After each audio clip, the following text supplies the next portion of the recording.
This is Flair from Gaming Embers, and you're listening to the Escape Pod cast, live in front of a studio audience.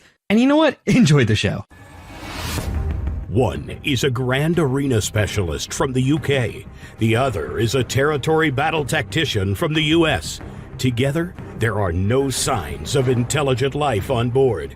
But with both having decades of hosting experience under their belt, the one thing we are sure of is you will be entertained. This is the Escape Pod Cast, a weekly look into the mobile game Star Wars: Galaxy of Heroes. Live from the Nerdy Network studios of Yavin 4, here are your hosts, Neil Andrew Eyre and Paul Anthony. Coming up on this week's edition of the Escape Pod Cast. We got a bit of news this week, Paul. Oh, yes, we did. Tuscan Meathead has given us some morsels to speculate over. Farm Boy Luke gets an Omicron. Some controversial details on Grand Inquisitor. The future of the Inquisitorius. And a little bit of what they are considering legendary. You got me another member of the Free-to-Play Nation this week. I did, Neil. Old Bald Guy Gaming is here to talk about his account. So you got that, didn't you? No. Old Bald Guy Gaming. Dickie?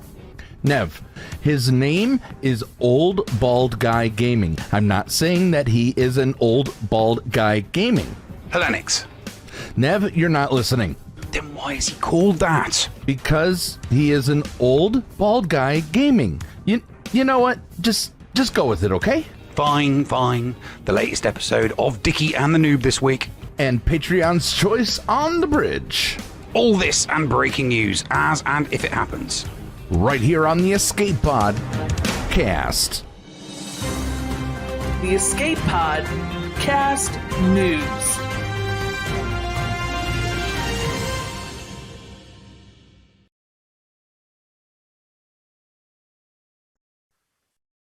Hello there, ladies and gentlemen, and welcome to another episode of the Escape Pod Cast. I'm your host, Nev, and as always, I'm joined by my hetero life partner, Paul Anthony. Paul, how you doing today? Oh, man. Other than computer issues and restarting the computer, that's what happens when you roll 8 hours of footage for work. So... You want to make sure that it's some IT problems. Well, no, you just want to make sure that you're on an even footing. It just took a moment to restart the computer, so we got that up and running, and we're definitely here. And everybody, thank you for tuning in, for listening on replay or watching on replay or even watching live, especially Cascade, who has reached 2 years of sub on Twitch. Thank you very much, Cascade, for that.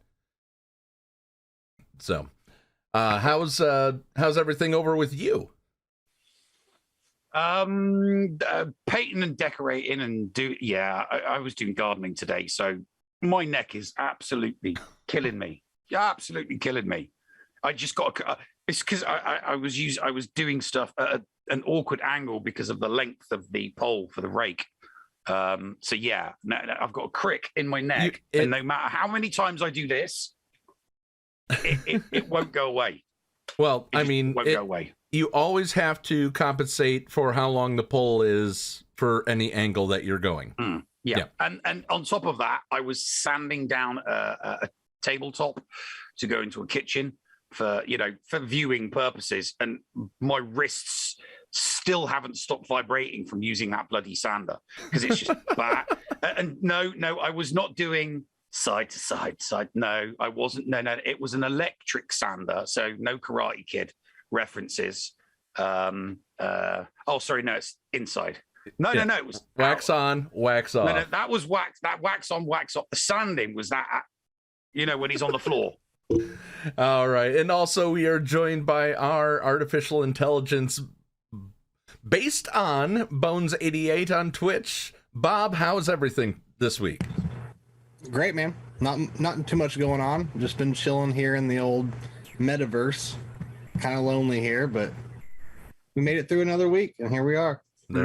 There we go. Well, ladies and gentlemen, we are so glad that you can join us this week. We've got a little bit to talk about this time around, Neil. Yes, indeed we do. So, as we talked about in the open, we now have a soon-to-be Omicron. The Omicron is out now, actually. Farm Boy Luke has an Omicron. And it is... Luke gains 30% defense, max health, and tenacity. At the start of each turn, and this is in Territory Wars. I don't know why it's a Territory Wars, but Luke gains 10% defense and offense stacking until the end of the encounter. Whenever he scores a critical hit during his turn, he attacks again, limit once per turn. When Luke is prevented from using an ability, he recovers 50% health and protection. So it's... And this is Farm Boy Luke. Yeah, that seems like an awful lot just for him. It doesn't seem to give anything to anybody else. It's just him. Well, so what was that at the start? 30% something and something. Luke gains 30% defense, max health, and tenacity. Ah, right. Okay. Do you know who else can give him that? Finn. Put him under a Finn leadership. Finn gives him that because Finn does 60%, 60%, 60%, half for other people, which would be, hang on a minute, 30%. Yeah, 30%. So they've created an Omicron for a character that if you just put him under Finn, gets that anyway. Obviously, there's some extra stuff as well, but no, I think that's really poor.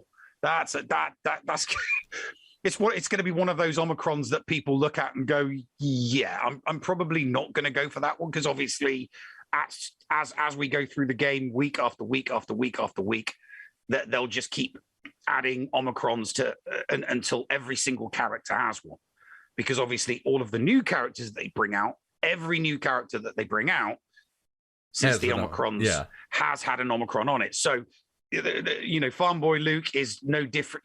They'll just keep bringing them out until every single character has an Omicron. We'll know they've reached the bottom of the barrel when Mob Enforcer, Jedi Acolyte, or Jedi Knight Guardian, and Ugnaught start getting Omicrons. Yeah, definitely. Yeah, and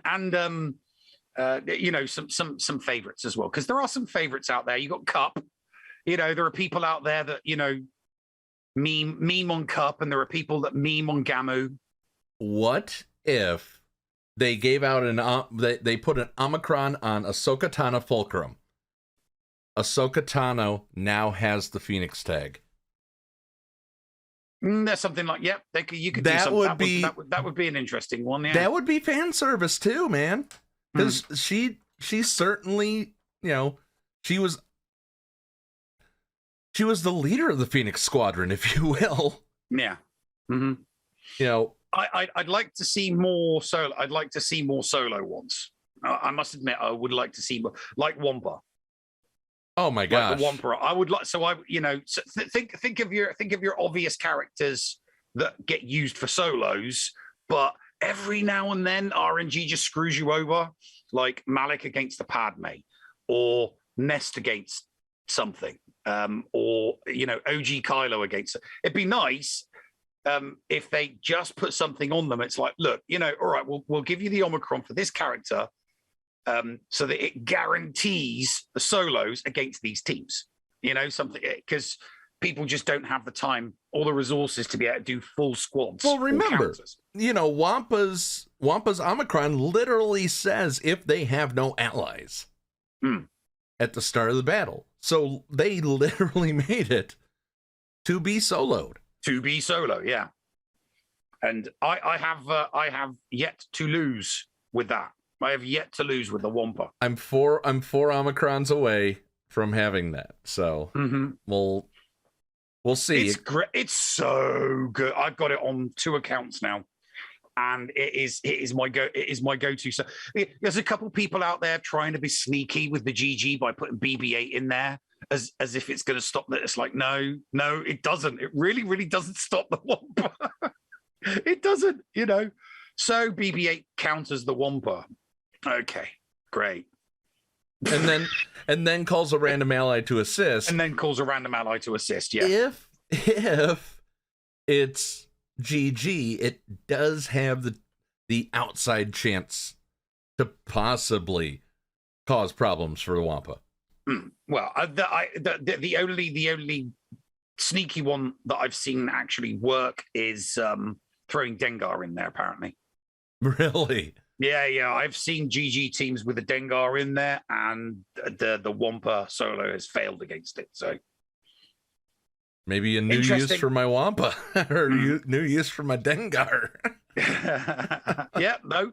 I mean, unless you're using your Dengar on your unless you're using it on the Dash Rendar BAM.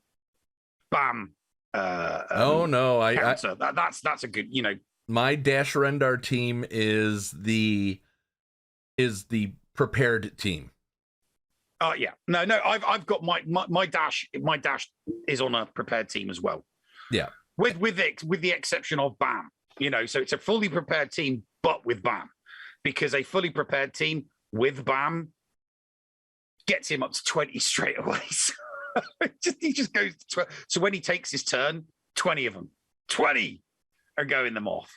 So yeah, I do like, yeah, that's the only, really? Yeah. Oh, hell's yeah.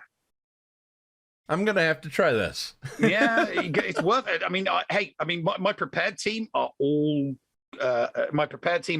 basically Gear 11, but my BAM is Relic 3, I think. So you made it what you needed for Executor. For the Executor, yeah, because he's, you need him to be a Relic at least. I took him to 3 because that was all I had at the time. So it's like, you'll just have to sit at 3. But yeah, no, BAM on there. Yeah, took the Whistling Birds. I've gone up against it, and yeah, I've used it in offense, so I know that the 20 Whistling Birds go off. Otherwise, I wouldn't have put it on defense. I had to test it 1 week on offense. Like to test it in an offensive round to make sure that it would work and that the 20 Whistling Birds would go off.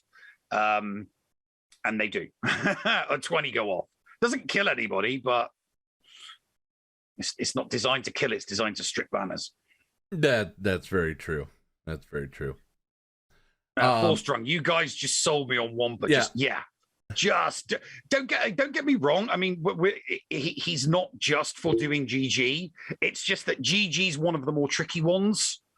So it's an obvious solo. I mean, you can use your Wampa against a plethora of other teams. It's just, your usual counter against GG is always going to get stripped of banners no matter what you do, right? We have all been there, who hasn't used the JKR bit, the JKR team against it, and then they've got down to GG and they're desperately trying to get everyone's protection back up, and it's like, and then GG, just before you kill him, he gets off an AoE, he strips everybody of a little bit of protection, and it's like a 65 becomes a 60, and you're like, I hate you, I hate you, I hate you. But instead with Wampa, it's now a guaranteed 68.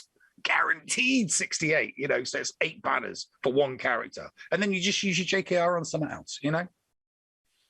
I have to give a shout out to my last Grand Arena opponent, Hirsch Bathens of, let me see where he's from. He's from Star Wars Portugal Rebels. Gave me a big run for my money, but I still got the win. Speaking of, Neil, did you notice Telomad's record last week? I did. Yeah, I did notice that. Yeah. So I'm still standing. I think as I'm gonna have to double check every single competitor that we cover to find out who has yet to get a wooden spoon. Yeah, I'm definitely gonna have to check that. Because if I can hold that record, I would love that record. Somebody will get the record of being, the last person to get a wooden spoon. Yeah. I'll definitely I'll have to double check the stats from the past three and a bit months. Definitely, I will check to find out who has yet to have an 0-3. I know that there's a couple people. I don't think Katia has had an 0-3 yet. I know she's had a 1 and 2. But Mini Qatar, I don't think she's had an 0-3 yet. Pretty sure that Playbook hasn't had one yet. No, he has. He has. He Pretty has. sure Arnold hasn't had one. He's had 1 No. and 2s. He hasn't. No, Arnold had No. one too. Are you sure? Mm-hmm. I have to have a look. Yeah, take a look. I believe both of them have happened. Can you Go. Yeah, Bob. Can you have a look at the stats? Go on SWGOH.gg and just go back through a few weeks. No. I was just he could just look at this. He's got access to all of the ship's files, hasn't he? The spreadsheets. Yes. But yes, the I do. spreadsheet. Oh yeah, I guess weekly. He can look at the weekly ones. He can look at the weekly and just go down, have a look at put them all in. Let me make sure that they're 0-3 order and find out. Yeah. Let me make sure that that I've actually uploaded them to the ship, because you do them from the base. So let me make sure they're on the ship. So what's been on your mind this week, Neil? While I'm loading them up to Bob. It's been to be honest with you, I think that my ire has been irked, especially regarding the Inquisitors. I'm happy that CG has accepted that the Inquisitors suck, right? Because they do. Even at high relic level, they still suck. And it's to do with the whole purge thing. The fact that they brought purge out is great, but when when certain characters only have like a 30% chance, and I think that across the board it should be every time basic is used by an Inquisitor, 100% chance of purge being landed, because the specials are dependent on eating up purge. And if an opposing squad doesn't have any purge on it, because the percentage of the percentage chance of landing it just never lands. It's like, well, it's time to use my special. I've got no purge to eat on that, on this character. So that kind of sucks. But the fact that they've acknowledged that and that they're going to do some reworking of it. The post was like, oh, because you're going to need these in lots of areas. And that instantly makes me think, oh, brilliant, bravo. So we're going to get challenge. I mean, I don't care about challenges, but other people do. Other gamers do. So a bit like when everybody was really annoyed that BAM was a feat. You had to use BAM. And people were like, but I haven't got BAM. So, whoa, tough. You can't get the red crate. Oh, thanks for that. And then they did it again with the Razor Crest. You need to use the Razor Crest. And people were like, but I don't have the Razor Crest. Oh, well, terribly sorry. You're not getting the red crate either. They're going to do a challenge. They're going to do a challenge. They're going to do a conquest. Yeah. They're going to do a challenge. They're going to do a conquest that's like, you must win X amount of matches using the Inquisitors. And people are going to be like, how? I haven't done them. And I have no intention of doing them. And then they came up with the genius move of saying, well, the Inquisitor, they're going to give GLs like a run for their money. So we have to make it so that they're all Relic 5 in order to get the Grand Inquisitor. Yep. That makes me think, okay, this will only work. It will only work if they make the Grand Inquisitor as good as Starkiller. That's it. The Grand Inquisitor has to be on par with Starkiller, or people are going to be like, seriously? So I have to collect 5 characters and take 5 to Relic 5 in order to get the Grand Inquisitor, and he sucks. But I only need to do 4 for Starkiller, and he is an absolute GL killer. Yeah. We'll talk about that more in just a moment after these messages.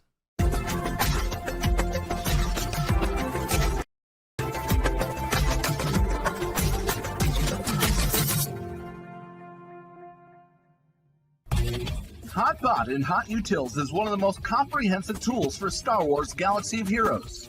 With integration into the super useful mod tool Grand Ivory, HotUtils can help you tackle some of the most difficult aspects of the game. Not sure how to mod your roster for a certain game mode? Use one of the many filters that automatically assigns the right mods to the right character in accordance with your guild needs.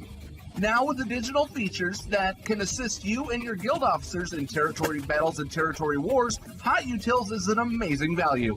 And don't forget the useful tools for yourself in Grand Arena, like the in-depth and customizable compare feature. Got multiple accounts like Neil, but not the time to remod them all? With this one-stop utility, you can switch between your alts and never miss a mod upgrade or a mod switch before locking into GAC or Territory Wars. Starting at just $5 a month, you don't want to miss out on these great tools. HotUtils is the new official remodding service for the Escape Pod. Cast. Visit HotUtils.com to learn more. That's HotUtils.com. And go ahead and spice up your Galaxy of Heroes experience. Followers, be sure to support the shows brought to you on the Escape Podcast Twitch and YouTube channel by becoming a Patreon. For as little as $2 a month, you can support us and get a little extra for yourself. With tiered rewards including access to Shitty Bill's Arena tracking bot, after-show access, inclusion in the GA Center leaderboards, behind-the-scenes access, and much more. There is something for everyone on our Discord server. Head on over to Patreon, that is patreon.com/The Escape Pod, and sign up today. Thank you for supporting and listening to the Escape Podcast.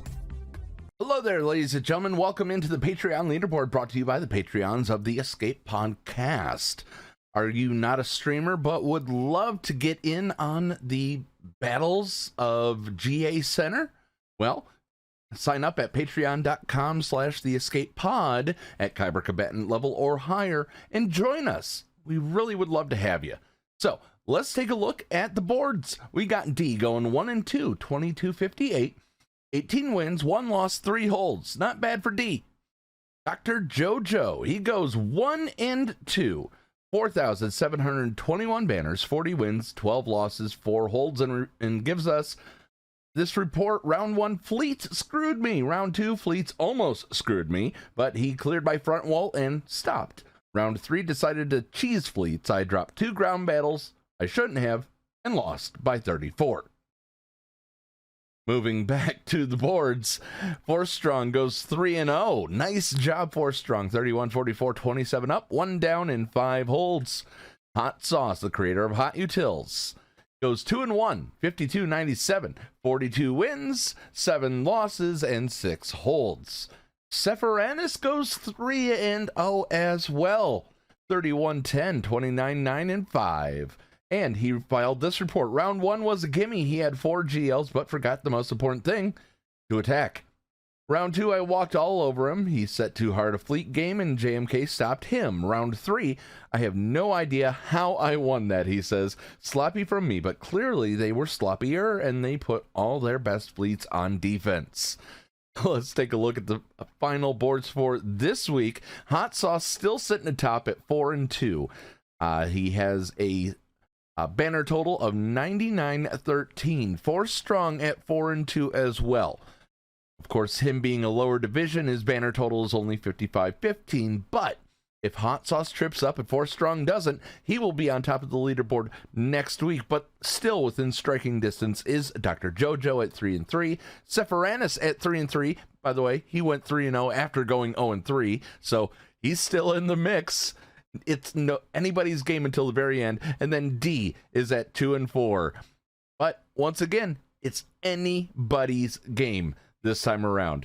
And parity is always in season. So once again, we invite you guys to sign up. I would love to be reporting on you as well. Just go to patreon.com/theescapepod to sign up and have a wonderful rest of your week. We'll get back to the show in just a moment. Be nice to each other, damn it. We want you. Join the GAC Chain Gang today. This is the commander of the 506 Procrastination Battalion and the leader of the GAC Chain Gang.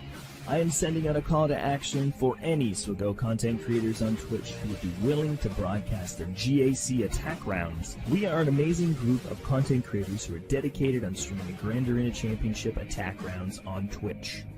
The idea is to provide continuous content back-to-back from one streamer to the next and allow viewers to enjoy more SWGOH content, as well as enjoy the variety of streamers that are currently present in the group. If you are interested in joining the Chain Gang, please reach out to myself on Discord at AndyBees, #7465, or you can send us a message on our Twitter page at ChainGAC. Join us today. We have your back. You're listening to the Escape Pod Cast. And welcome back to a slightly shortened version of the Escape Podcast. Yes, this episode is not as long as the others. We had some computer issues at the beginning, but that's okay. Good to see Common Dollar. Now, Bob, you started flashing.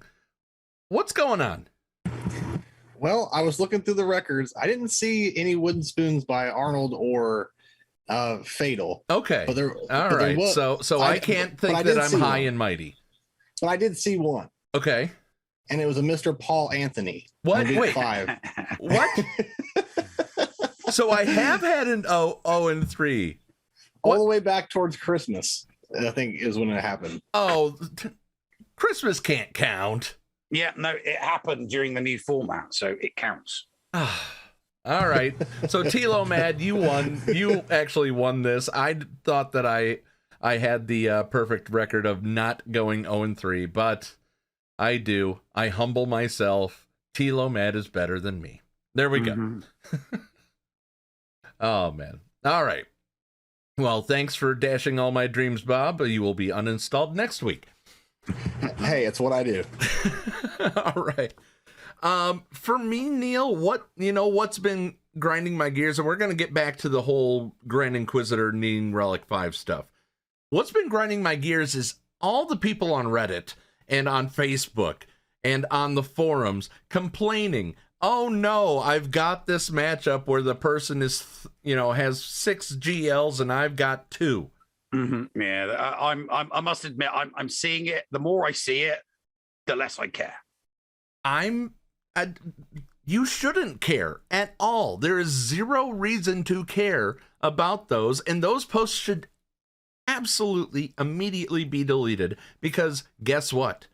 We've had almost 4 months of this. 3 months and 2 weeks. The algorithm is working. You are as good with your 2 GLs as they are with 6. Yeah. Take it as a compliment. If you're facing someone with 6 GLs and you've only got 2, you have got the same amount of wins and the same amount of losses as they have. So just, it's like, does it suck? Only if they don't know how to use those 6 GLs. I've beaten someone with 6 GLs. I faced someone with 6 GLs, all Relic 8. Do you know what they did? They didn't put any of them on defense. They took them all on offense. And guess what? They didn't have an executor. I did. So I put mine on defense and I won because it could clear my chips. And I'm looking at this thinking, I should not have won this. I should not. I had absolutely no right winning this. But on the off chance that they did that, I'm looking at their defense and I'm thinking, are you kidding me? This is awesome. Thank you. Wolfell, we were told. Of course, I've lost to other people with 5s and 6s. Wolfell's in the chat saying we were told this wouldn't happen after this long. BS. Stop kissing CG's ass and saying this is working. Stop being a ninny, Wolfell. Seriously, it is working because those people aren't playing. Those people are attacking once and going away. It's an exception to the rule. The matchmaking does work, but there's don't get me wrong. I have made the suggestion to CG that they could make matchmaking more equitable just in the beginning to kind of reduce the exceptions to the rule by leveling the GP of every single person in a group. So if you've got like one person with 10, one person with 9, one person with 8, and then the rest have all got like 7 mil GP. You take the top 80, everybody's top 80, that gets locked in, and then whoever in the group has the smallest amount of GP left, so say someone's got 5 million GP left over, everybody gets equalized to that GP.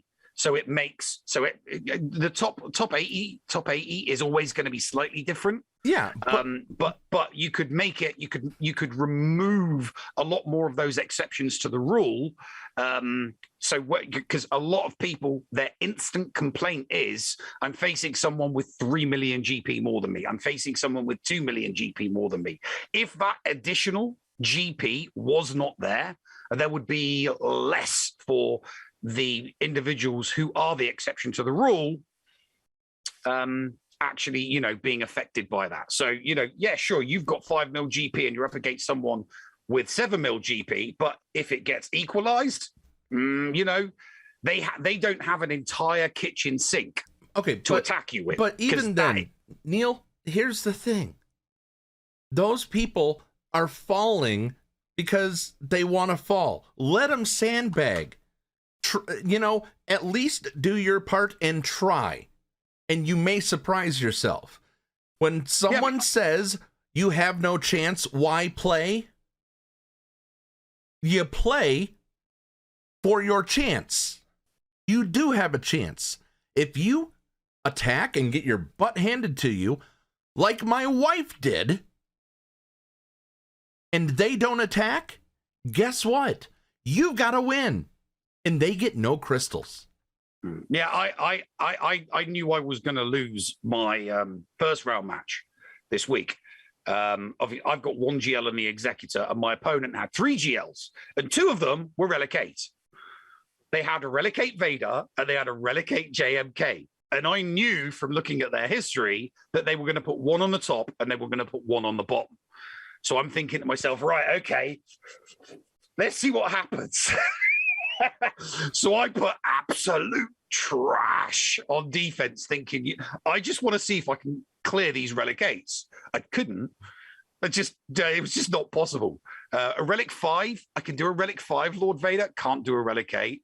I basically just tried and tested and see how many I could get through. But I knew I wasn't going to win, so I completely changed the way that I was going to play, just to see if I could take out a Relic 8 Vader. But a Relic 7, them Relic 7 mauls, it's just like boom, boom, boom, boom. And I'm like, okay, I haven't even had a go yet, you git. Okay, now Carl Let's Play does say it's irking when you catch them on a week when the high GP player says, oh, I've fallen too far, I'll think about this one. Yeah, okay. Once again, that's the exception to the rule. Oh, but yeah. Our Patreon leaderboard, and our Patreon leaderboard, Neil, if you noticed, is 5-1 or not. There's no 5-1. It's 4-2, 3-3, 2-4. Mm-hmm. Everybody's going 50-50. The average player is going 50-50.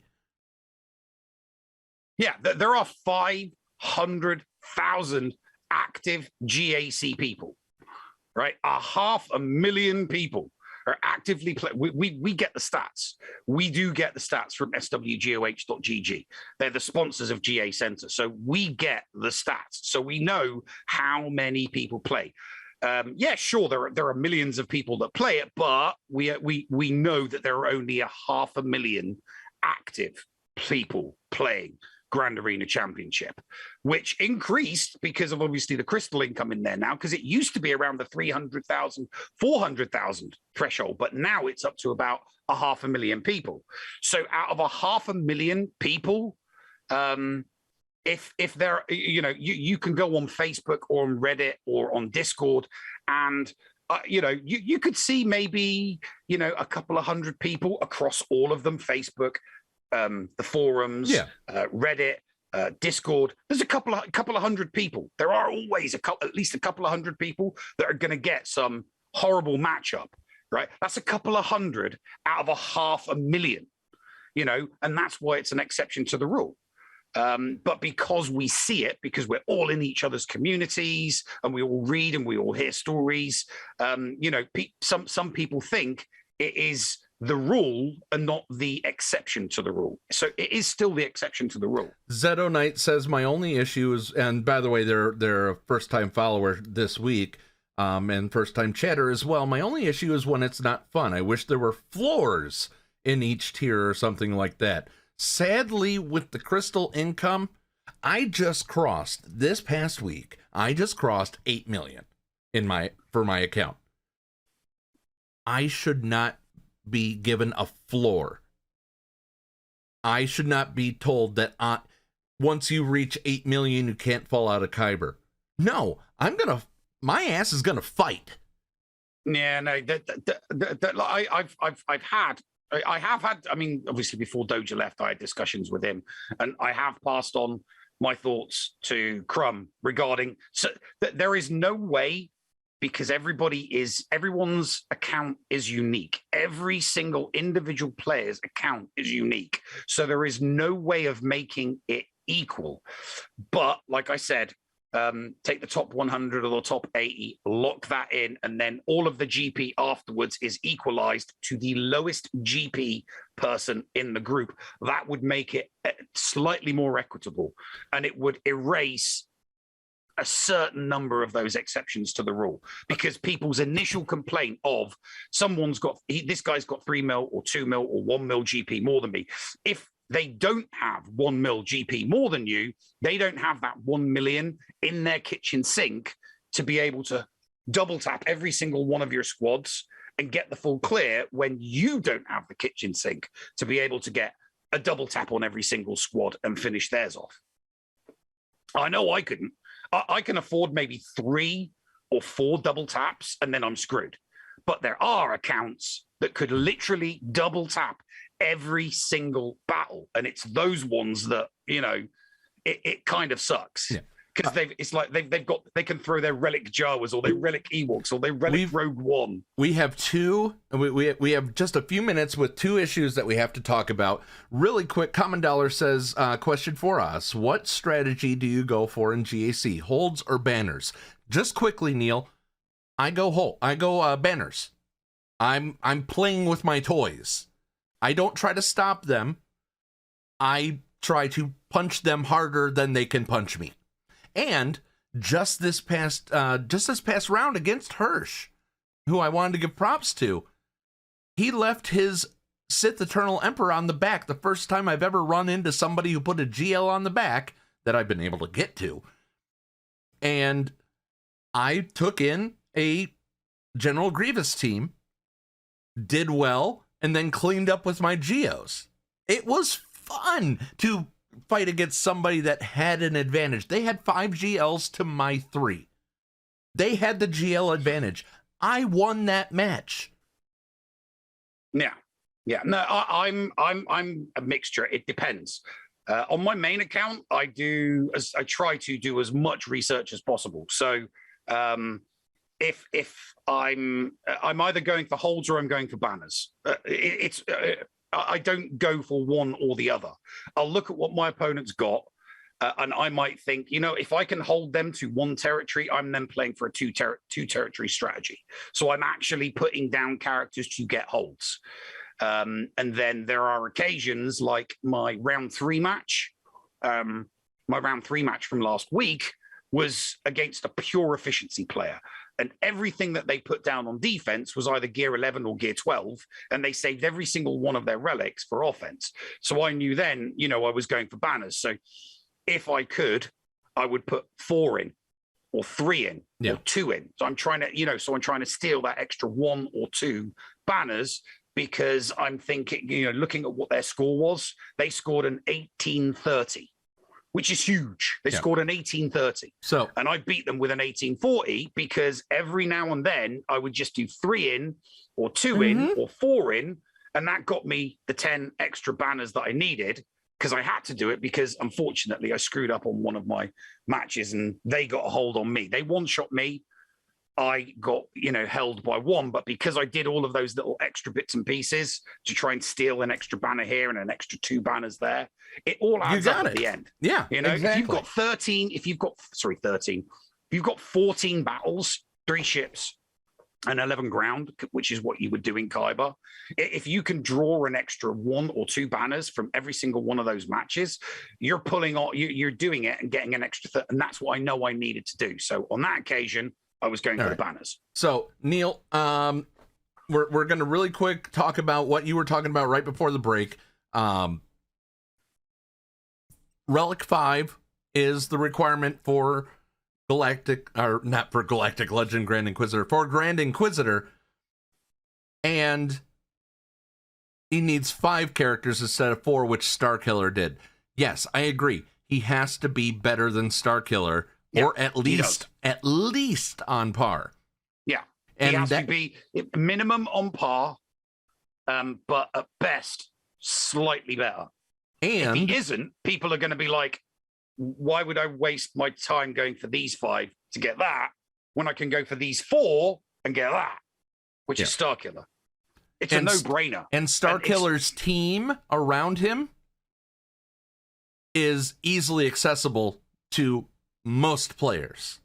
Yeah. So, all right. It's, I mean, I totally agree with you. The thing that we'll talk about, and we're probably going to be talking about next week, is the fact that he is going to be a legendary that will go away for a while. They will vault him for a few months. Last time that happened, there was a lot of when's Malik? When's Malik? When's Malik? Yeah. I don't want to hear that. I don't want to have to deal with that again. Bones, check up on us, or Bob, anything we missed? Nope, I think we're good. As far as, complaints about Grand Arena, you guys got to have hope. The rebellion was built on hope. Now, this time next year, the exceptions to the rule will be even more of an exception to the rule. Oh yeah, you're gonna see 6 million accounts in Carbonite. Yeah, more than likely, yeah, there will be. No, I'm thinking of it in terms of, I'm just thinking of it in terms of, 12 months from now, there will be, another between 40 and 50 weeks of GAC will have gone past on top of the 3 months and 2 weeks that we've already had. Yeah. So so if you've got like 60 wins to 20 losses, you're going to face at somebody else that's also got 60 wins. All right. It's, Let's take a break. Coming up after these messages and story time with Uncle Thad, we've got a old bald guy who likes to game. Yeah. And they're not Thaddeus. They're not named Thaddeus, Dickie, or Helenix. No.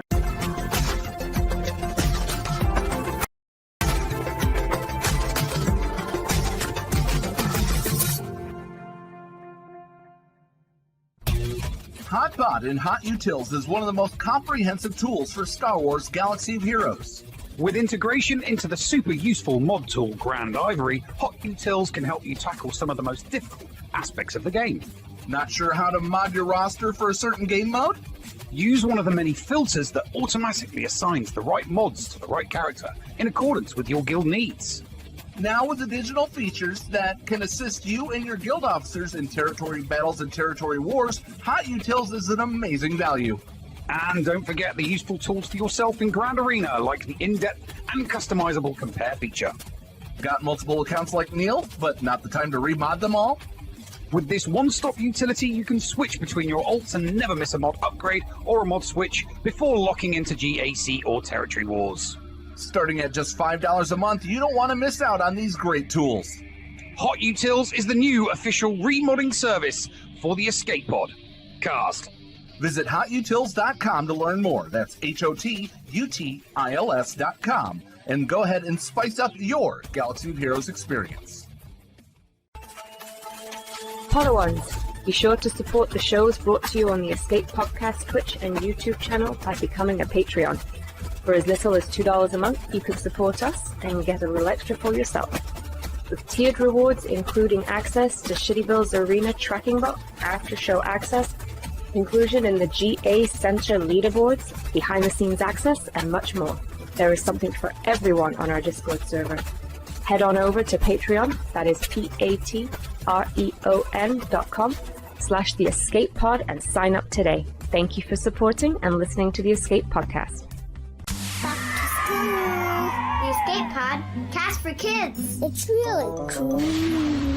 Hello there, Padawans, and welcome back to Storytime with Uncle Thad and the Escape Podcast for kids.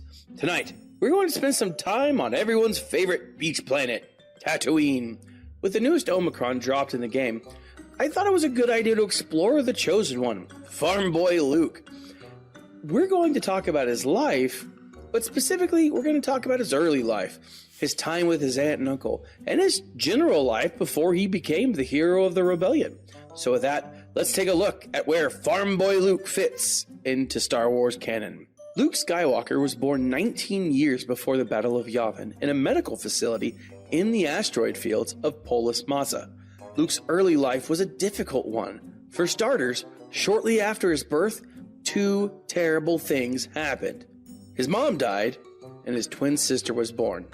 Not in that order, of course. Now, I'm not going to throw any shade on Leia, but she pretty much outshined everything he did in his early life. Think of the joy a mother feels when their first child is born. Think of the joy a mother feels when their second child is born. Now, Luke had their mother's love and joy for like 5 minutes before Leia came barging into the scene and stole all the love, which I'm pretty sure that's how love works. And when they were teenagers and Luke was on Tatooine picking up power converters and cleaning up rusty droids, Leia was out in the galaxy working with senators and imperial dignitaries. I mean, talk about living in someone's shadow. And what happened to his mom, Padme? Well, she was killed by the Emperor of the galaxy, of course. Palpatine used her life force to sustain Anakin until Darth Vader's leather suit was ready, right? So his mom died and sadness, erupts. Luke's luck with the ladies continued to be just like epically bad. His aunt caught fire, he kissed his sister, and even got the stink eye from Mon Mothma. Go back and look at it. I'm pretty sure I'm not just making this up. Wait, so where was I? Oh yeah, Farm Boy Luke. Luke Skywalker's life was anything but glamorous. His childhood was fraught with harsh weather conditions, extreme isolation, and sand. Sand was everywhere. Sand gets everywhere. The young boy wanted nothing more to leave Tatooine and join the Imperial Academy to learn to become a pilot. It wasn't until two plucky droids stumbled into his life that all of that changed. And you guys know the rest of the story. So with that, let's take a look at Farm Boy Luke's kit and see how it fits in Star Wars Galaxy of Heroes. Farm Boy Luke is a light side rebel attacker who can boost his own critical rate and disable his own enemies. This is in keeping with the isolated boy who longed for nothing more than adventure. Luke's offensive abilities highlight who he was during the time on Tatooine. When he wasn't cleaning droids or repairing moisture farm equipment, he was killing and bullseyeing womp rats in his T-16. Now, before you start feeling like Luke was this weird, dark child who loved to kill and torture animals, you need to figure out that exactly how big a womp rat was. These were not small, cute, adorable little, mice or bunnies, right? With cute little tails and cute little eyes. These sand monsters' average length was between 2 meters and 3 meters. That's just a little bit bigger than Shaquille O'Neal in his prime. Think about that. A Shaquille O'Neal-sized rat running around the desert sands. And a T-16 is just it's a starship. So I guess an accurate comparison is Luke Skywalker shooting Shaq with a tank or something. But come on, what else is he gonna do on Tatooine? There's nothing there. It's just sand. Luke's leadership ability is based off his unimaginable optimism. That optimism was infectious. The people on Farm Boy Luke's team are going to feel more capable, more tenacious. And the more capable and tenacious they are, the better they get. And they're going to feel like they can take on the empire themselves. His final ability seems like the end result of a life living in harsh environments. He's more capable of making things happen. He's stronger, healthier, and seems like he's even more capable of bouncing back after every single turn. Now, that's it for me this week. But be sure to tune in next week for more story time with Uncle Thad on the Escape Podcast for Kids. Hello, friends. This is Thaddeus from Going Nerdy, and I approve this message and am compensated for signups for this service. The world's largest audiobook library is at your fingertips, and the Escape Pod Castaways wants you to try it for free. Head on over to escapepodcastaways.com and click the Going Nerdy offer button to claim a free audiobook and 2 Audible originals. Cancel anytime, and it's absolutely free to sign up. Check out Audible and support the Escape Pod Castaways. All for free. See Audible website for details. Restrictions may apply. Hey there, listeners. Merchandise specialist Critty K here. Do you enjoy the Escape Pod and want to support the channel and get something a little extra for yourself as well? Head on over to tpublic.com/user/theescapepodcast and grab a Team Neil, Team Paul, Critty Play, or many other fun Padawan designs on your choice of shirt, cup, sticker, mask, or even a magnet. And be sure to check out the Mrs. Anthony Shirts channel on the Escape Podcast Discord and get the latest info on the other designs I make as well. Sometimes there's even a sale going on, so it is smart to stop on by. Thank you for supporting the Escape Pod Cast. This week we have a guild classified that is near and dear to my heart, Yevon 4, the guild I grew up in. We are currently looking for some players to put us back at 50 members. If you are able to get your 600 per day, follow officer instructions for territory modes, and are looking for somewhere to call home, we'd like to talk to you. The ideal player would be a cam-ready player with a roster of at least 6 million. Our average player is over 7. This guild has become a family to me, and we'd love to have you join it. Head over to the Escape Podcast Discord server and just message me, Paul Anthony, and let's see if you can come battle alongside us. Attention, we are receiving an incoming transmission.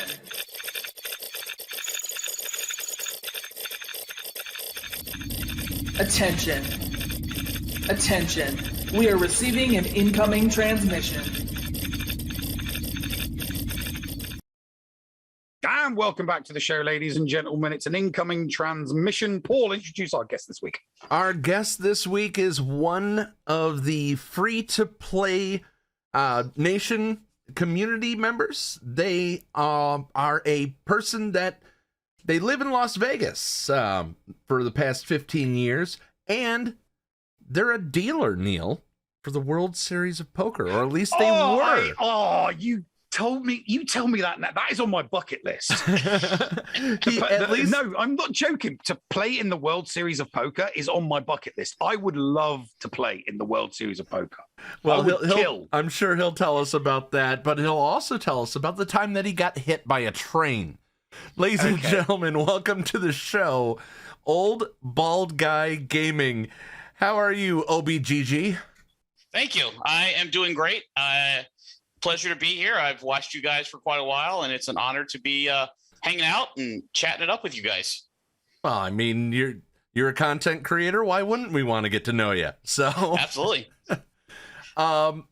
So let's ask the original the standard questions here. You'd probably know what's coming. How many accounts do you run? Because you mentioned you have 2. Yep. What's the GP for both accounts? Well, technically I have 4, but 2 of them are retired. Okay. I was a day 1 player, and I played for a couple of years up until Ships launched, and then decided that I wasn't interested anymore, took a break, came back, started another account, bought the hyperdrive, and decided that ruined the game for me. I didn't like the hyperdrive, just the jump and all the random crappy tunes that were 80. And this was back in the old GP days. So I retired that account. Started a third account and ran it up free to play, and then eventually invested some money. And that account is now 4.5 mil and is in Erodium 1. Okay, you heard about to promote to Kyber. You heard that, Neil. He invested some money in that account. I did invest money in that account. So how the hell are you in the free-to-play Discord? Because I started a YouTube series on a different approach to do a GL rush, and for Supreme Leader Kylo Ren, and that's a full free-to-play account that I do all the GACs on YouTube. I do a weekly update, and we just kind of track the progress to see how effective is a GAC-focused GL rush. So we have meta teams. We have. How long did it take you? I'm not there. I'm at month 7 right now. Oh, right. Okay. So you're still going for this. You know what the current record is, don't you? I think it's like six or 7 months, right? No. I'm from a content career, but there are people that say, "Oh, I did it in X," or "Oh, I did it in Y," without knowing, right? But I know a couple people that did daily content, and they did do the Slacker in 9 months. Yeah, and it can definitely be done in 9. I took a lot of detours to start out with. We went to the Geos. We have Padme. We have a Relic JKA, Omicron Qui-Gon Jinn. So a lot of GAC people that help make GAC strong, which is why we've risen all the way to Carbonite 1 in our first 3 sessions or first 3 seasons. But now the focus is on SLKR. So I was trying to combine the two. So you can really competitive in GAC, but get to Supreme Leader Kylo Ren, because the guys that do it in 9 or 10 or 11 months, all they have is First Order. They have nothing else to play on defense. They don't have a fleet really. They're not getting fleet shards. I mean, I'm averaging about 700 crystals a day between all the different modes on the free-to-play account. Mm-hmm. So you got the you're in a fleet node that allows you to finish top 5 every single day. First or second every day. Yeah. The reason why I say top 5 is because from 5th to 1st, it's either it's between 300 and 400. It's 300, 325, 350, 375, 400. So that's why I just refer to it as top 5. Yep. Because I'm top 5. I'm back to being top 5. So getting that extra 300 to 400 crystals every single day on top of the the couple of hundred that you get. Absolutely. It makes a difference. It makes a huge difference when you're free to play. I mean, if you're buying crystals and you're spending $20-$40 a month, it probably doesn't make that much of a difference. It's not going to make that much of a difference. No, but when you're free to play, Mm-hmm. I do 525 crystals of refreshes every day, and still grow my crystal balance so that I can invest in finalizer when I hit it. Really quick, Jedi Rules 189. Thank you very much for the subscription and tuning in. They say hello from San Diego. So good. I have seen this I have seen it a couple times now. The Slacker race, people starting a new account free to play to see how quickly they can get Slacker. And I do think the record is around the 9-month mark. The first time somebody did it, it was done inside of 12 months, but I don't think that they were in a guild that kind of helped that move along. The better the guild that you're in, the faster it makes so much difference. So if you can piggyback in a guild that is getting huge rewards from all of the guild events, that it makes an absolutely massive difference, because when those characters start hitting the 7 stars, you've got this cache of resources that you were not able to use, and then it's like, oh, boom, relic, boom, relic, boom, boom, or just and they just all fall down like dominoes. And obviously you go with the Slacker or the Ray because there are less relics that are required. It's half as many as the it's half as many as the other GLs. Yeah. So you don't need as much relic material in order to get the slacker. But on the flip side of that, you have to farm ships on a lot of ships. And I mean, it's a 6-month farm on 3 different ships, which is a lot. So, OBG. I was trying which to is what I go by the way. I was trying to come up with a quick way to say it. So what is your passion in this, and what made you go, okay, let's go free to play? Did somebody challenge you? Were you inspired by somebody else? You know, I've been friends with Intimidation for a while, and he started a journey, and him and I talked about it, you know, different approaches and different ideas and that kind of stuff. And he went one direction, and I was like, I think this direction is going to be more interesting, because his was, I'll get to a GL when I get to a GL. It was all about the best meta teams, the best GAC setup, what you can get when, how to fit it all together. And I was like, I think you can do that and a GL at the same time. And he was like, no, you can't do that. No, that's not going to work. You have to pick one or the other. You have to go either GL or meta teams. We'll have to ask him about that in 2 weeks when we have him on. Exactly. Good segue. Anyway, what was go ahead, continue. What was your inspiration though? He's Star about Wars? 6 months ahead. 6 months ahead of me, and so that was part of the inspiration. And then Darth Locritor was doing a SLKR rush, and I was like, you know, I just feel like there's a different way to do it. And I wanted to try some other things, see how they worked out. This is actually my second attempt at a GL rush. My first attempt was with Imperial Troopers and that approach with Phoenix and Imperial Troopers, and they weren't accelerated at that time. So, you know, Dark Trooper and Moff Gideon weren't accelerated, and I was like, oh, that's just too hard without them being accelerated. It's too much of a farm, puts you too far behind. So then I went and did a different one with a focus on Separatist and Padme and Jedi. So it's worked out really well. It's been very competitive in all modes of the game. I mean, you know, first in fleet, 70% win rate in GAC. I can't argue with it. Now, during the break when we were getting you in, you mentioned that you saw a 6 million, kind of talking about what we were talking about beforehand. You saw a 6 million GP player in Carbonite. Yeah, and I see at least 2 or 3 4 millions every week.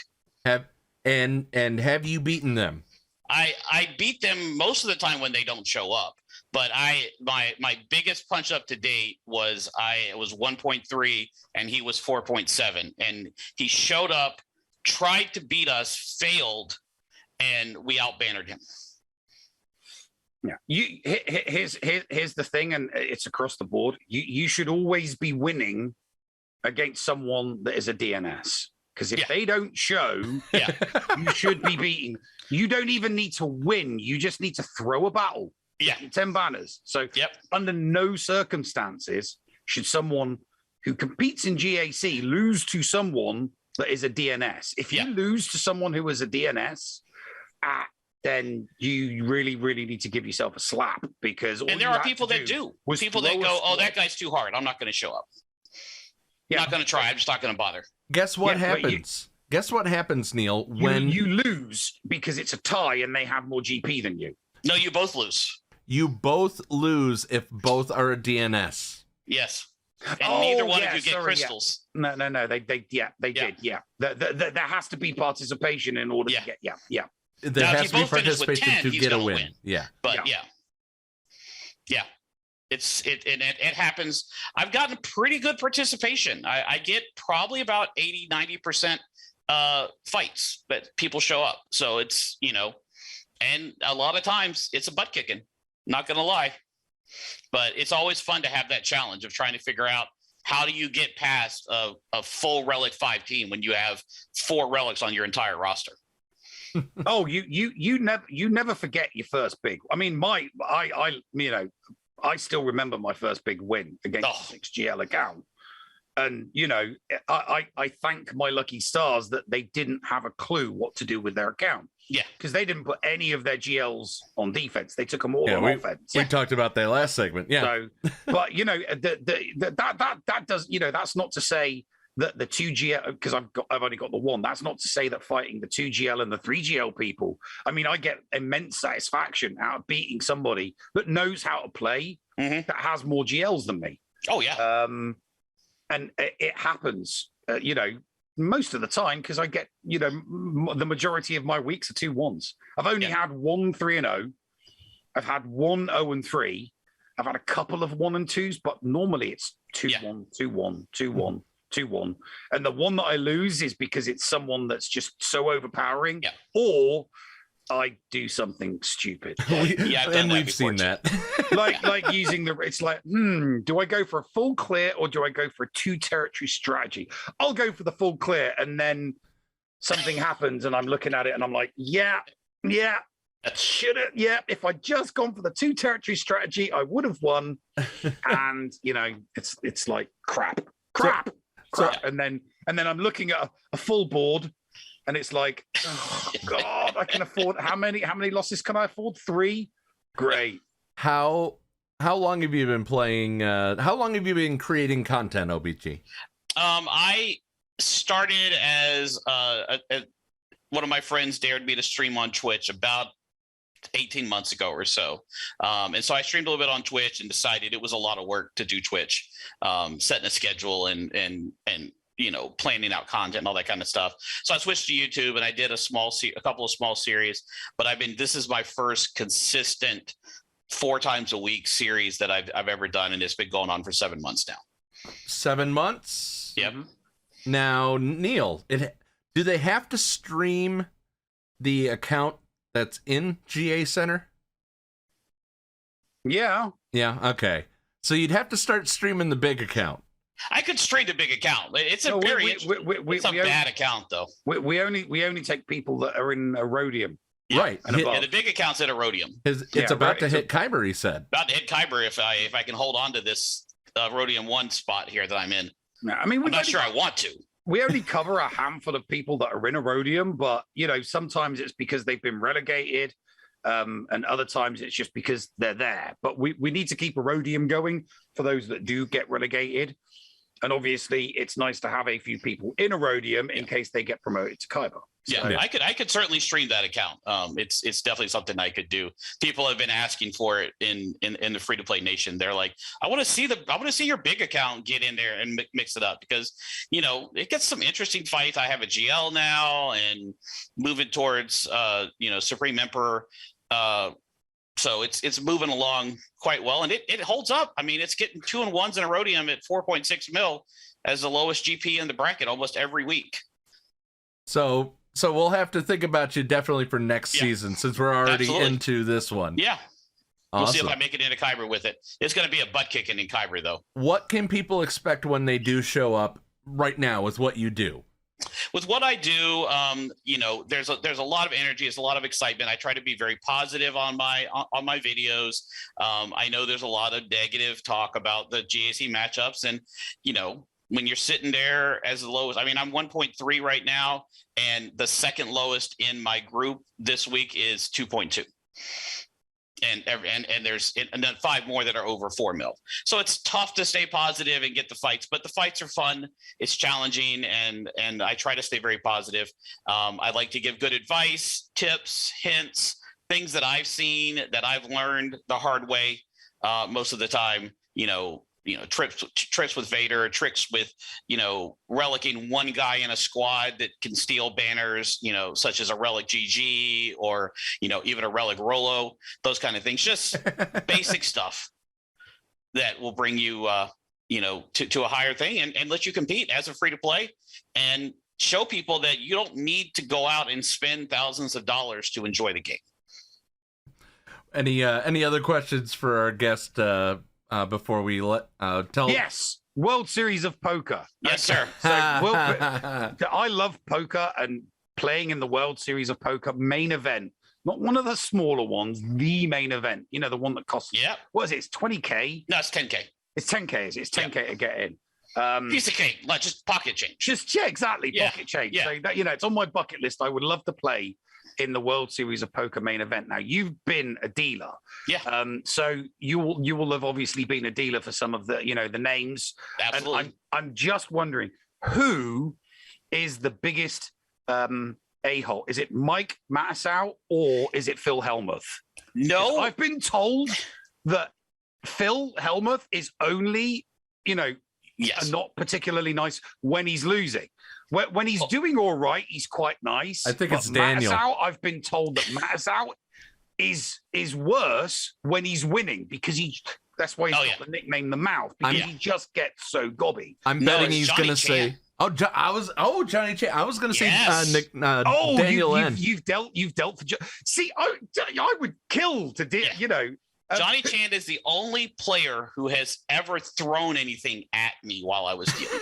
Oh wow! What did he throw at you? His cards. Oh, he threw his cards. Yes, threw his cards at me 3 times. I dealt to him. He threw the cards at just threw him into the tray, and then he turns around and he throws them straight into my chest, and he goes, "If you give me another one of these 2s, I'm gonna take you out." And I was like, "See what I can do, Johnny." I'm gonna have to edit that in. We're gonna have to do some beeping. So who's the nicest? Because I've been Daniel told was I've been nice. told that Phil Ivey and Daniel Negreanu really nice. are 2 of the nicest people.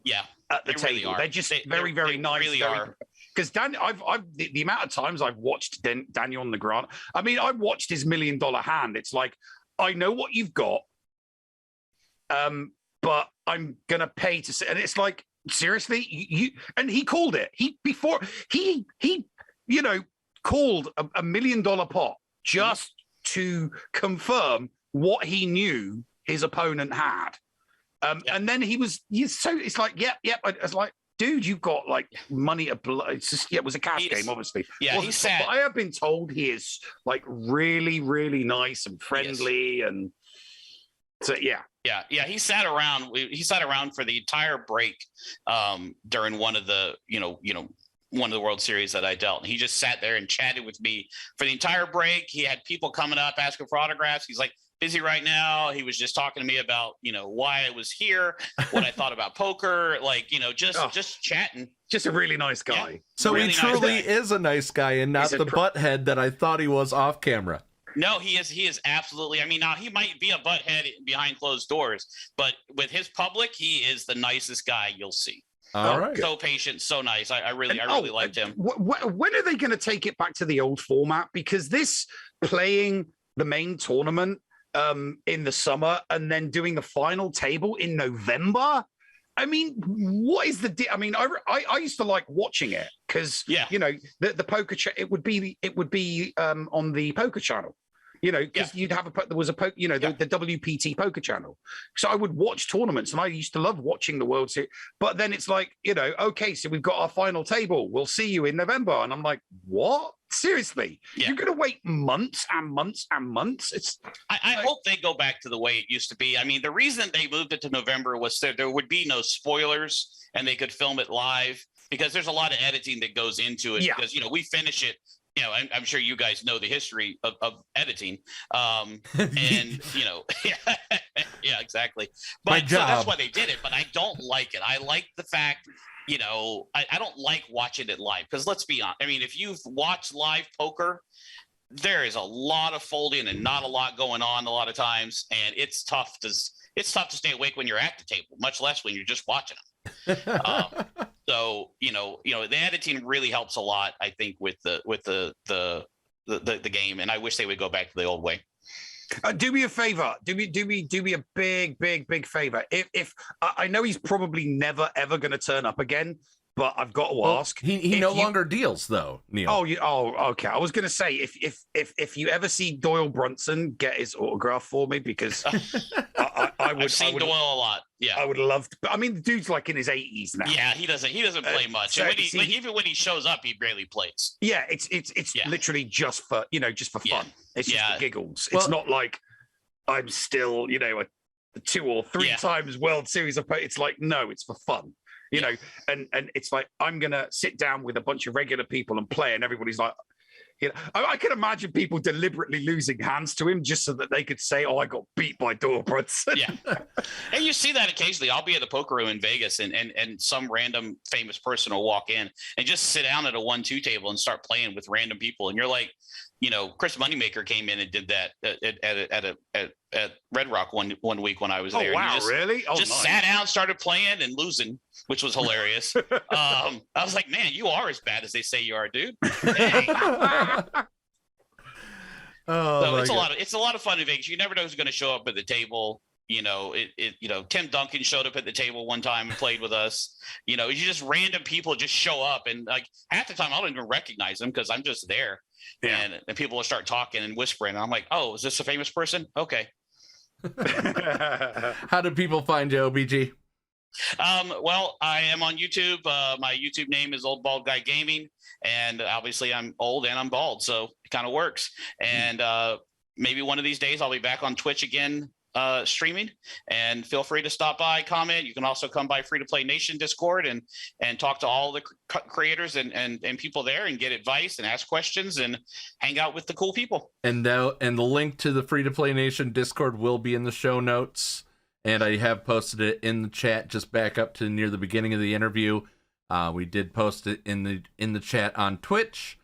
But this has been fun. This has been very very fun. You know, anything else before we throw to the commercial? I'm great, unless you guys want to hear the story about how I got hit by a train. Oh my gosh. Okay. Do we have quick story? Quick story. Okay, we have time for a quick story. In college, driving home from college from my parents back to the dorms, or back to my apartment, and stopped at a stop sign that was 3 car lengths or so away from a railroad track, and I was the 4th car in line. And there was a lot of traffic going across, and nobody could turn. Here comes the train, and I was sitting on the tracks with my butt hanging over it in my truck, and I thought I was far enough out that I wasn't going to get hit by the train, and I was not. Oh my god! And so it came on through, took off the back of the truck, spun me around into a ditch, and some nice rednecks came along, pulled me out, and threw the pieces of my truck back in what was left of it, and helped me tie it down so I could drive the rest of the way home. Nice. So you were able to drive it after that. It just hit the top, like the tailgate and the top of the frame, so it didn't hit the actual wheels and stuff. So yeah, it was still drivable. You are lucky as hell. All right, guys. It didn't spin me back into the train or anything, so nobody was hurt. All right. Any train wreck you could drive away from is a good train wreck. Yeah, that's a good train wreck. Yeah, definitely. This sounds like NASCAR. All right, guys. We'll be back. Thank you very much. We'll be back after these messages right here on the Escape Podcast.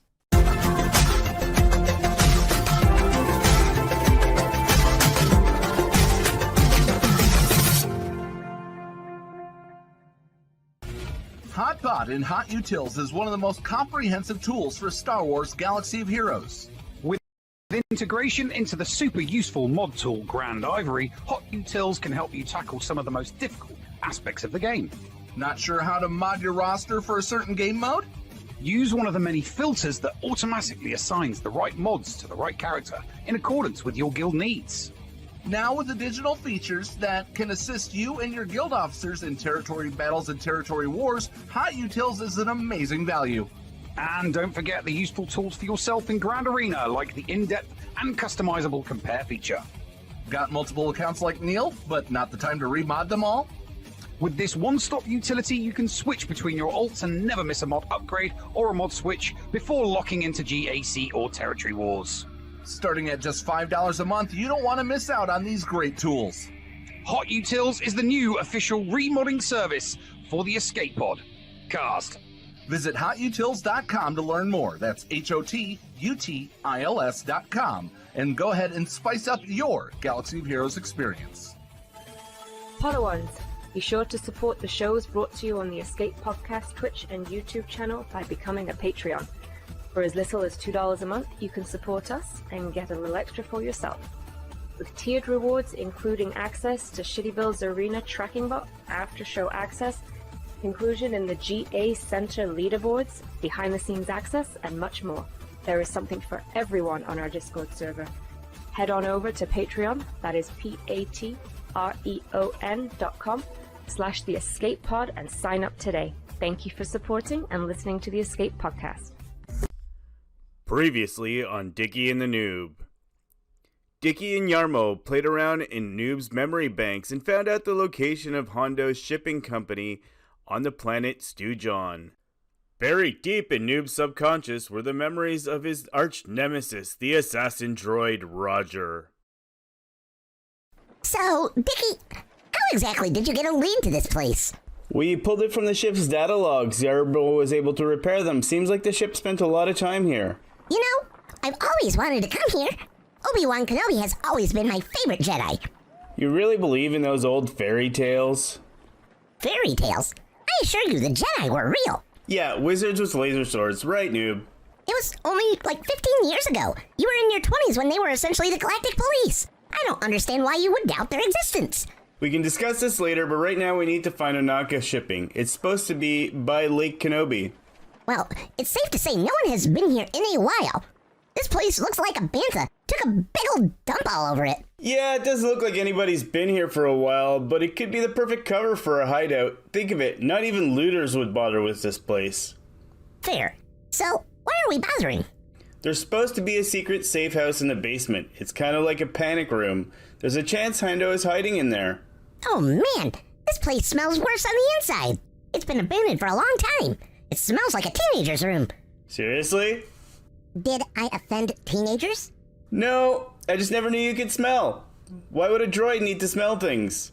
Trust me, you meatbags make me wish that I could not. I can probably get Yarmo to fix that for you. I'm sure he can shut it off. No more messing with my programming. I'm feeling really weird these days. I'm not really sure Yarmo is as good with droids as you claim he is. Yarmo is great. He came very highly regarded. He hosts the 4th most popular podcast on droid programming in the galaxy. I'm sure he'd be #1 if people understood what he was saying. Protocol 688 activated. Proximity alert. Unit R0G3R in proximity. Wait. What's happening? This sounds bad. I think this droid may have been left behind to protect something. Maybe we should get out of here. How do you know about this? And what is a Roger? Hold it right there. You're Roger? R0G3R. Assassin droid, security droid. Specialty in one-shotting everything, including galactic legends. Death awaits all who cross it. Did I just answer my own question? One-shotting galactic legends. That ain't us. Let's get out of here. I is Roger. Who is you? Roger. My name is Dickie. This is my droid newbie. Look, we're only here to locate Hondo Onaka. We're messengers. You wouldn't shoot a messenger, would you? I is instructed to terminate all trespassers. Roger. You is trespasser. Roger. Dickie, let's just go. No B. You is in 00B. Roger. Instructions is to terminate on site. Roger. Ouch? Are you okay, noob? Yeah, that barely scratched my paint. That kinda tickled. What gives? I thought you were supposed to be a killer. I used to is Roger, but I could kill galactic legends, so I is nerfed. Roger. Oh, thank God, so you're useless now. Alright, noob, let's go to the basement. That's where the panic room is supposed to be. Please do not, Roger. I is tasked with protecting the child, Roger. Child? Is this Hondo's child? Is Hondo's child down there? Too much I is said, Roger. Look, we're not here to hurt anyone. We're tasked with finding Hondo for a unique business opportunity. I swear we're here for good. Oh, thank the motherboard, Roger. Roger is not equipped to take care of a child. My circuits is tired, Roger. I is made to kill, not babysit, Roger. Wait, you want us to take the child with us? Why do I sense we've picked up another pathetic life form? Noob, isn't anything in your protocols about politeness? I'm sorry. We are in a rundown dump in front of a rundown, nerfed out droid who is seemingly given up on life. Who am I offending? I isn't giving up. Ugh. Yes, I is, Roger. Please take this child off my hands. I'll go get it. Look, noob, we can't leave a child here to be taken care of by an assassin droid. It looks like we're gonna become parents. Oh boy. Do we know any more about taking care of a child? We're going around cavorting with the worst scum and villainy in the galaxy with a child in tow? This seems so cliche. Look, I'm not saying we're gonna raise a kid, but we can bring it back to its people. We can find it a better home than it has here. It's people. We're going to leave a child with pirates. Let's just give it a shot, noob. There's something about a bounty hunter taking a child under his charge. I think this could be gold for ratings. Come on now and meet your new caretakers, little one. Will we meet Baby Hondo? Find out on the next Dickie and the Noob. You're listening to the Escape Pod Cast. And welcome back to the show, ladies and gentlemen, even though there's probably not that much left of it, but, you know, it's the last segment. So, Paul, do we have any questions to answer? We honestly don't, Neil. Okay, that's all right then. And, you know, we're up against the normal time. You know, this show's going to probably be about 30 minutes shorter or so. 30 minutes short, yeah. But, you know what? The computer's up and running. I don't have to go. You know, I didn't have to run out to Best Buy with a credit card. So. I mean, like I did last week when my hard drive failed. Yeah. I'm running around like a blue. Just still that bugged the crap. Two hard drives from both hard drives from Walmart. 500 gigabyte SSDs. Both of them were bad? Both of them were bad. Wow. Couldn't even see them using disk management. I mean, not that you should have to see them on disk management to format them, because the hard drives should be quality controlled, and part of quality control is formatting the hard drive before putting it in the packaging to sell. But both of we're not talking about cheap and nasty. We talk PNY. These were PNY 500 gigabyte SSDs, and neither of them worked. I had to go to Best Buy. And then when I get to Best Buy, they want like $90, and I'm like, Walmart are doing these for $50. So why are you wanting 90? Oh, that's all right. Okay, if I can. And I'm like, brought it up on the website, showed it to him. He's like, yep, you're absolutely right. Yep, we'll sell this. Best to Buy, you Best Buy $50. has always Best Buy and Fry's. Sadly, Fry's has gone the way of the dodo, but Best Buy has always been good for that too, matching prices. So it'll match the price, yeah, definitely. So I mean, it's great. It's sorted. So, but yeah, such a pain in the. I hate it, but it's done. So you know, the hard drive got fixed, and I just had to install everything, and it's just a pain in the butt. So you gonna be around this weekend streaming on the Escape Podcast channel? Yes, I will be doing. I will definitely be doing GAC this weekend. So I'll do my round 2 tomorrow, which I'm probably going to lose. But hey, you're gonna try. Yeah, I mean, I've had a couple. You know, I had back-to-back 2-1s. So obviously that's increased my score. I'm finding myself facing a lot of 7mm GP accounts with 3 GLs and the Executor. So I just have to, you know, be really, really cautious and prudent with my scouting. And even then, you know, I'm running into 7mm GP accounts that have Lord Vader. And when people go for the Lord Vader, they tend to throw it up to Relic 7 or Relic 8. I can beat a Relic 5 Vader. I know my JML will. But as soon as it hits 7 and 8, it's like, I've got nothing, man. I've got nothing. And people will be like, well, just, you know, work on your Fennec Shand counter. And I'm like, no, I'm going for C. I want my C first, and then I want my Star Killer. Then I'll, yeah, sure, fine. I'll do Fennec Shand, because I've got all of the other bounty hunters relics. I would just need to do Fennec Shand. So, you know, it will be one of my pet projects after I get Star Killer.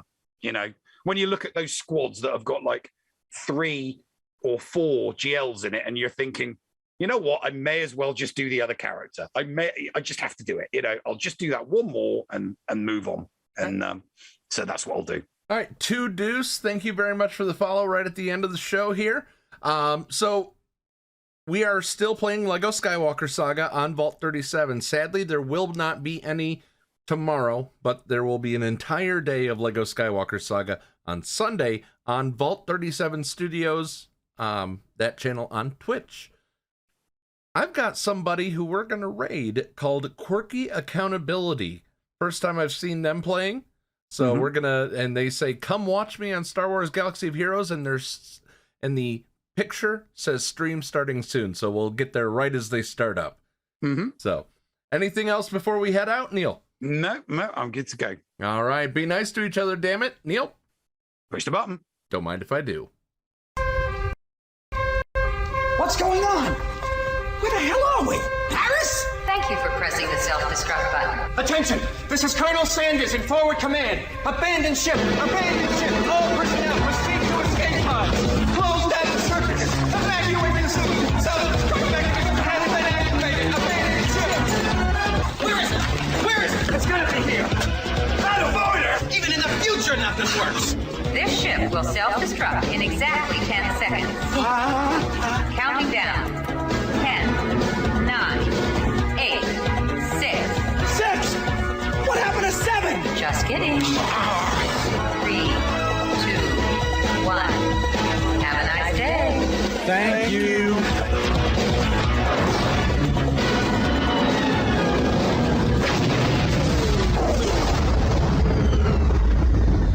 Hello, friends. This is Thaddeus from Going Nerdy. The Escape Podcast was filmed in front of a live studio audience full of tweaked out murder bears. Sit, Ubu, sit. Good dog.